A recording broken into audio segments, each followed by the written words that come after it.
You're one of the most recognized faces within the Tea Party. Is there a concerted effort by the Tea Party to try to reach the Hispanic voters? I don't know if there's a concerted effort. It's such an amorphous group. It's a grassroots effort, and there's not enough central organization. But I consider it a privilege to come on Univision to talk about the Tea Party, to say that in America, we need members of the Latino community to come to the Tea Party movement and enrich the Tea Party. But so far, as you know, 7 out of 10 Latinos tend to vote for the Democratic Party, not for the Republican Party, not even for the Tea Party. What's the problem with the Republicans in trying to reach the Hispanic voters? Why are you not succeeding? Well, because the Republican Party are filled with cowards. They're afraid to reach out to the Hispanic community. They're afraid to reach out to the Black community because the Democratic Party has formed a perfect union with the mainstream media to scare Republicans, to say that they're going to be called racist or sexist or homophobic if they reach out to minorities. But don't you think that part of the reason why many Latinos are not voting for either the Republican Party or the Tea Party, it's because they do not support immigration reform? What will you do, for instance, with the 12 million undocumented immigrants in this country? What's your plan?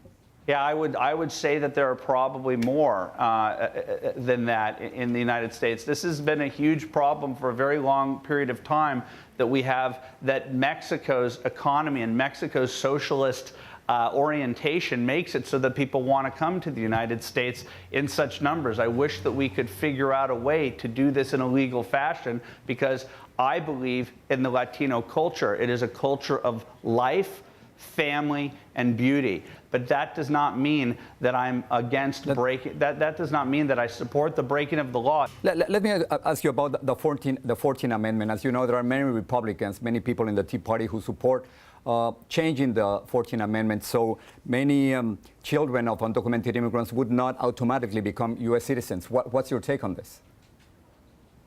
I am a constitutionalist. I believe in the Constitution. I don't believe in altering the Constitution. I'm not up for changing the 10th Amendment or the 14th Amendment, the First Amendment or the Second Amendment. Okay. Are you a big proponent of English only in this country? Well, I certainly like that the Spanish language is spoken around me, but I do believe that in America there needs to be a primary language, and that English should be that language. It's not a radical position. It's a position that's held by countless people who are Latino.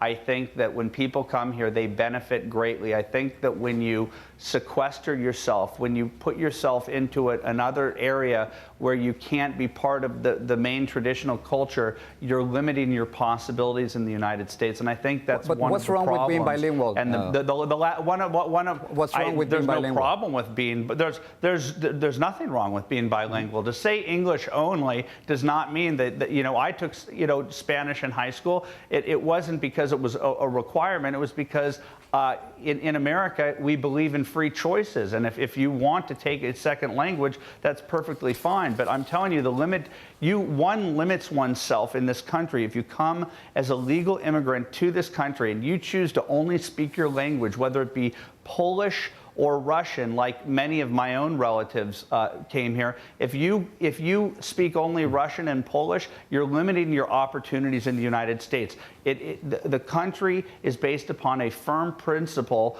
of a melting pot, and the only way that the melting pot can happen is if we embrace one inherent culture. And as much as I love Hispanic culture and Latino culture, and why I choose to live in Los Angeles because of it, I have a major problem with the division that occurs because of the division of language. Do you see any Republican candidate strong enough to beat President Barack Obama in the next election? I think that it's going to be an amazing year. It's going to be like a reality series like Survivor or American Idol, and they're going to pound each other out. And yes, I think that the strongest one will win. But let me tell you this, if Marco Rubio, even though he's only been in the Senate for a very short period of time, that man has a huge, huge opportunity in this country, and I think he could be the president, if not in in this election cycle, certainly in 2016. But Mr. Breitbart, thank you so much for talking to us, and I hope this is going to be the first of many conversations. My pleasure. Gracias. Thank you.